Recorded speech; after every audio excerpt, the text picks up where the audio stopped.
नमस्ते सदावत सले मातृभूमि में आज ऑनरेबल चीफ जस्टिस ने एक बार फिर कहा कि कितनी गहरे रूट हैं भारत को विभाजित करने के, भारत की शक्तियों को तोड़ने के, भारत की सोसाइटी को तोड़ने के कितने गहरे रूट हैं। अगर हम इन्वेस्टिगेशन बिठा देंगे तो अभी सब सामने आ जाएगा। ये विदेशी शक्तियों के हाथों में खेले जा रहे हो, ये विदेशी शक्तियों के ही कारनामे हैं।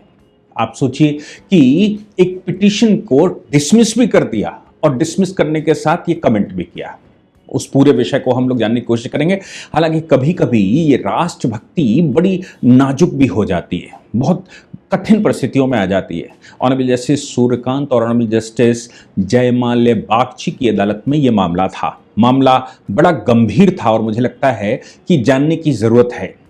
ऑनरेबल चीफ जस्टिस ने कहा कि हम जाति विहीन समाज बनाना चाहते हैं। जाति विहीन समाज बनाने की बजाय समाज को बांट रहे हैं आप। जनगणना में डीएनटी जनजातियों की गणना को याचिका पर सुप्रीम कोर्ट का यह बयान आया। डीएनटी क्या होता है इसको जानने की कोशिश करेंगे। मैं समझता हूं कि ये 2027 का सबसे बड़ा कमेंट ऑनरेबल चीफ जस्टिस का है। ऑनरेबल चीफ जस्टिस की राष्ट्रभक्ति को कोई नकार नहीं सकता। उन्होंने लगातार इस तरह के जो केसेस आए हैं उनमें लगातार बयान दिए हैं, कहा है रेड कारपेट नहीं बिछाई जा सकती, समाज को तोड़ने की विधि नहीं हो सकती, मंदिरों को सरकारों के हाथों में नहीं दिया जा सकता, रोहिंग्या बांग्लादेशियों के लिए भारत में स्थान नहीं दिया जा सकता, एसआईआर जो है वो होनी ही चाहिए, विदेशी जो भारत में घुसते हैं घुसपैठियों को भारत में कोई स्थान नहीं दिया जा सकता। ऐसे बहुत सारे अनगिनत बयान उनके इस अभी तक आ चुके हैं। लेकिन ये पिटीशन कुछ डिफरेंट थी। मैं समझता हूं कि ये पिटीशन डिफरेंट थी, इसलिए इसको डिफरेंट फुटिंग पर सुनना चाहिए था।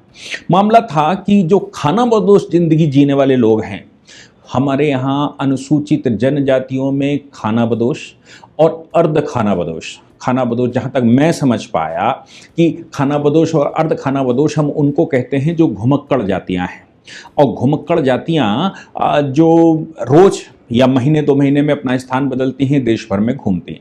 ऐसा कहा जाता है कि महाराणा प्रताप जो कि उस समय जंग में थे, लड़ाई में थे अकबर के खिलाफ, महाराणा प्रताप जंगलों में गए, उनके साथ जो लोग गए उन्होंने ये प्रण लिया कि जब तक महाराणा दोबारा नहीं बैठेंगे, जब तक महाराणा सम्राट नहीं बनेंगे, तब तक हम ऐसे ही भटकते रहेंगे, हम महाराणा को बिठाकर ही दम लेंगे।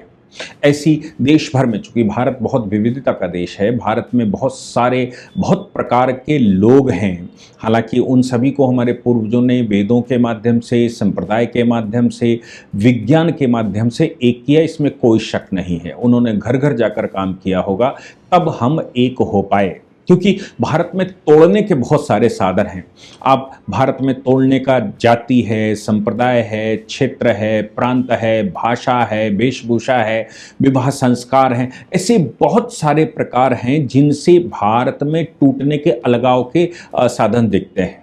लेकिन इन अलगाव की स्थिति होते हुए भी, चाहे वो मलयालम हो या वो कोंकणी हो, वो बंगाली हो या गुजराती हो, हम सबको भारत के संप्रदाय ने जोड़कर रखा। हमारे पूर्वजों ने इतना काम किया होगा कि पूरे देश में भगवान देवी देवताओं का स्थान एक सा है, रामायण पूरे देश में पढ़ी जाती है, अयोध्या को पूरा देश मानता है और वेद पूरे देश के अपने आइडियल हैं, वो किसी भी भाषा के हों। इसीलिए रामायण भी सभी भाषाओं में है, महाभारत भी सभी भाषाओं में है, वेदों की भी ट्रांसलेशन कई भाषाओं में हुए हैं और कई भाषाओं में लिखे गए हैं। तो आप सोचो, हमारे पूर्वजों ने घर घर एक एक व्यक्ति के साथ मूल्य आधारित काम किया होगा। इसी बात को ऑनरेबल चीफ जस्टिस को ये लग रहा था। असल में मामला ये था कि जब पिटीशन आई तो पिटीशन में ये कहा गया कि जो जनगणना हो रही है, जनगणना में ये जो हमारी प्रजाति है, जो खानाबदोश जिंदगी और अर्ध खानाबदोश जिंदगी जीने वाले हैं, उनका कोई कॉलम नहीं है। इनकी जनगणना अलग होनी चाहिए ताकि देश में अंदाजा मिले कि खानाबदोश जिंदगी जीने वाले कितने % लोग देश में हैं और कितने अर्ध खानाबदोश जिंदगी जीने वाले लोग हैं। ये हम एसटी समुदाय में आते हैं, इसमें कोई शक नहीं है। अनुसूचित जाति, अनुसूचित जनजाति संप्रदाय के हैं, लेकिन इसकी और श्रेणियां बनाई जानी चाहिए ताकि कम से कम जनसंख्या का आंकड़ा तो प्राप्त हो सके कि हम कितने हैं। ऐसी परिस्थिति में ऑनरेबल सुप्रीम कोर्ट में ये पिटीशन दी गई कि अंतिम जनगणना 1913 में की गई थी। 1913 की जनगणना मतलब 1913 में अंतिम बार इस नोमेटिक जातियों को एक जनगणना में लाया गया था, लेकिन उसके बाद से उसको हटा दिया गया है। फिर भी हम इसको नहीं स्वीकार कर पा रहे हैं कि हम इसको इनकी जनगणना करें और इनके लिए विकास की योजनाएं। जब जाति जनगणना भारत में हो सकती है, जब जनजाति जनगणना भारत में हो सकती है, तो पिटिशनर का कहना था कि हमारी जनगणना क्यों नहीं हो सकती, क्योंकि जनगणना, जाति जनगणना के पीछे का जो बेस बताया जा रहा है, जो दिया गया है, वो ये दिया गया है कि साहब योजनाएं बनाने में आसान होगा, सबकी जातियां पता लग जाएंगी। तो अब ये नॉमेटिक जातियां ये कह रही हैं, खानाबदोश जातियां ये कह रही कि साहब हमारे लिए भी तो योजना अलग से बननी चाहिए, हम भी तो अलग तरह का वो है। हालांकि ऑनरेबल चीफ जस्टिस ने जब ये बात सुनी तो उन्होंने कहा कि हम तो जाति विहीन समाज विकसित करने के बजाय हम आधिकारिक वर्गीकरण बनाना चाहते हैं क्या? हम देश को बांटने के लिए, हम जातियों को बांटने के लिए ये लाना चाहते हैं? मुख्य न्यायाधीश ने ये भी कहा, ये बहुत सोची समझी चालें हैं, ये साधारण और निर्दोष दावे नहीं हैं जो अचानक हमारे सामने आ गए हों। आप इनोसेंट नहीं हो, आप निर्दोष नहीं हो, हमारे सामने अचानक आ गए हो। ये समाज को बांटने की एक गहरी साजिश है। ये एजेंसियां भारत की नहीं हैं जो ये सब करवा रही हैं। अगर हम जांच करेंगे तो पता चल जाएगा कि कहां से काम करती हैं। मुख्य न्यायाधीश ने आगे कहा कि देखते देखते हम ये बात लग रहा है कि ये मुद्दा मेरे लिए न्यायोचित नहीं है, क्योंकि ये पॉलिसी वर्क है, इस पर सरकार को या अथॉरिटी के पास आपको जाना चाहिए। यहां से आप विड्रॉ कर लीजिए, आप अथॉरिटी के पास जाइए। उन्होंने कहा, हमारी राय में याचिकाओं द्वारा जनगणना प्रक्रिया में मांगा गया वर्गीकरण, उपवर्गीकरण मूलतः नीतिगत क्षेत्र से आता है, जिसका निर्णय भारत संघ के सक्षम प्राधिकरण करेंगे। यह न्यायोचित मुद्दा नहीं है। हम याचिकाकर्ताओं को सक्षम प्राधिकारियों के समक्ष इस मामले को आगे बढ़ाने की स्वतंत्रता देते हुए रिट याचिका का निपटारा यहीं पर करे देते हैं। ये उन्होंने कह दिया है, ठीक है, लेकिन याचिका का कहना था कि ये नोमेटिक जातियां जो हैं, ये खानाबदोश जिंदगी और अर्ध खानाबदोश जिंदगी जीने वाले लोग भारत में 10 से 12 करोड़ हैं, जिनका अभी तक कभी भी कोई वो नहीं आया, डीएनटी जिनको कहते हैं। या हालांकि उन्होंने एक तर्क और दिया, उन्होंने कहा कि आपराधिक जनजाति अधिकरण 1871 में ये जातियां आती थीं जिसके तहत हमको अपराधी माना गया। हालांकि उन्होंने ये कहा कि 2008 में एक रेन के कमीशन बना था, फिर इदाते कमीशन 2017 में बना था मोदी जी की सरकार के टाइम पर। यानी कि इदाते कमीशन की जो रिपोर्ट है, उन सब ने कहा कि 1200 प्रकार के ये समुदाय हैं, इनमें से 269 प्रकार के उन्होंने उनकी अलग से जनगणना करने की सिफारिश भी की थी। इदाते आयोग ने लगभग 1200 ऐसे समुदायों की पहचान की थी, जिनमें से 269 अभी भी अवर्गीकृत है, मतलब अभी भी वो वर्गीकरण नहीं हो पाया है। इन सिफारिशों के बावजूद आज तक कोई ऐसा तंत्र विकसित नहीं हुआ है जिससे ये पता लग सके कि खानाबदोश जिंदगी जीने वाले कितने % लोग हैं और उनको कैसे परमानेंट सेटल किया जाएगा, उनको कैसे भारत में उनके, मैं इस बात को तो मुझे भी इस बात का एहसास, घुमंतू जातियां, राष्ट्रीय स्वयंसेवक संघ ने एक अलग से ऑर्गन बनाई है जिसको घुमंतू जाति कहा जाता है, घुमंतू समुदाय। घुमंतू समुदाय के लिए अलग से पूरा स्ट्रक्चर है, क्योंकि घुमंतू समुदाय में एक जो निगेटिविटी है वो ये है कि वो जहां कहीं भी ठहर जाते हैं तो मुसलमान उनको अपने साथ मिलाकर इस्लाम कबूल करवा लेते हैं, या फिर ईसाई उनको ईसाई बना लेते हैं, और वो जो घुमंतू जातियां हैं उनकी चिंता करने वाले लोग नहीं हैं। घुमंतू जातियों के एक कार्यक्रम में मैं गया था, ये इस doctor Ambedkar India international centre में मुझे सौभाग्य प्राप्त हुआ था घुमंतू जातियों के सम्मेलन में भाषण देने का।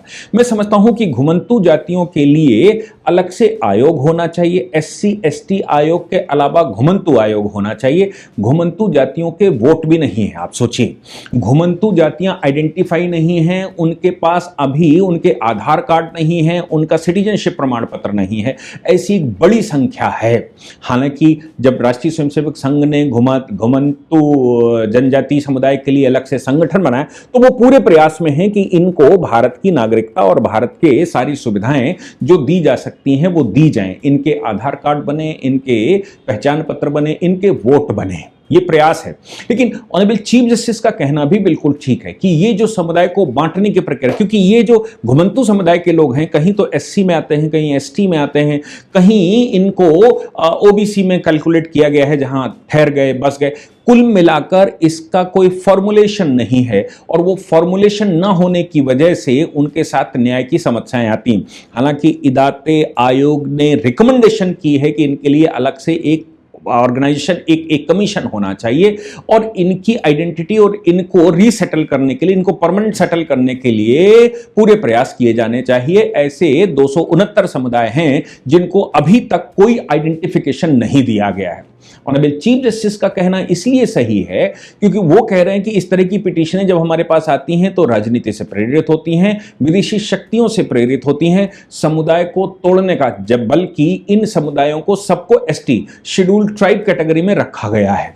ये सब पूरे देश में शेड्यूल्ड ट्राइब कैटेगरी के हैं, लेकिन इनका कहना है कि शेड्यूल्ड ट्राइब से भी अलग हमको घुमंतू बताया जाए या हमको खानाबदोश बताया जाए और हमारे लिए अलग से एक कॉलम हो जो कि 1913 तक था।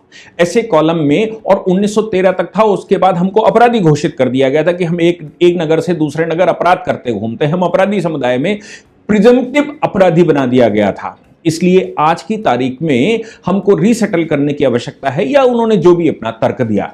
लेकिन चीफ जस्टिस तो मुझे लगता है कि उन्होंने अपनी दृष्टि उनकी है। ऐसी परिस्थिति में जब इदाते आयोग पहले से बन चुका है 2017 में ही, या रेनके आयोग 2008 में बन चुका है, तो सही बात तो यह है कि अथॉरिटी के पास पहले रिप्रेजेंटेशन करना चाहिए। जो ये जनगणना की अथॉरिटीज हैं उनके पास रिप्रेजेंटेशन करना चाहिए, भारत सरकार की SC/ST मंत्रालय है उसके पास रिप्रेजेंटेशन करना चाहिए, SC/ST आयोग है उसके पास रिप्रेजेंटेशन करना चाहिए, ताकि उनके संज्ञान में आए जिनको करना है। हालांकि इस पिटीशन में कुछ नहीं हो सकता था तो एक नोटिस इशू किया जा सकता था और सरकार से मांगा जा सकता था कि भाई इनका इशू क्या है, ये पिटीशन मेरे पास आई है। सरकार का व्यू सुनने के बाद ही इसको डिसमिस किया जाना चाहिए था, ऐसा मेरा मानना है। लेकिन चीफ जस्टिस बहुत गहराई से, वो कह रहे थे इनकी गहराइयां बहुत गहरी हैं, ये जो साजिशें हैं ये बहुत गहरी हैं, इन पर अगर इन्वेस्टिगेशन किया जाएगा तो साफ तौर पर सामने निकल कर आएगा। इसलिए मैं यहां पर कोई डिसीजन नहीं दे रहा हूं, इसको डिसमिस भी नहीं कर रहा हूं। मैं इस आधार पर डिसमिस कर रहा हूं कि आप उसके पास जाएं, जो कॉम्पिटेंट अथॉरिटी हो भारत सरकार की, उसके पास जाएं और हम आपको लिबर्टी देते हैं कि उनके पास जाकर पहले उनको आग्रह करिए और ये सारा डेटा जो आप यहां पर रख रहे हैं, ये सारा डेटा उनके सामने रखा जाए ताकि वो निर्णय कर सकें, क्योंकि पॉलिसी बनाना उनका काम है। सुप्रीम कोर्ट का काम पॉलिसी बनाना या पॉलिसी में इंटरवेंशन करना नहीं है।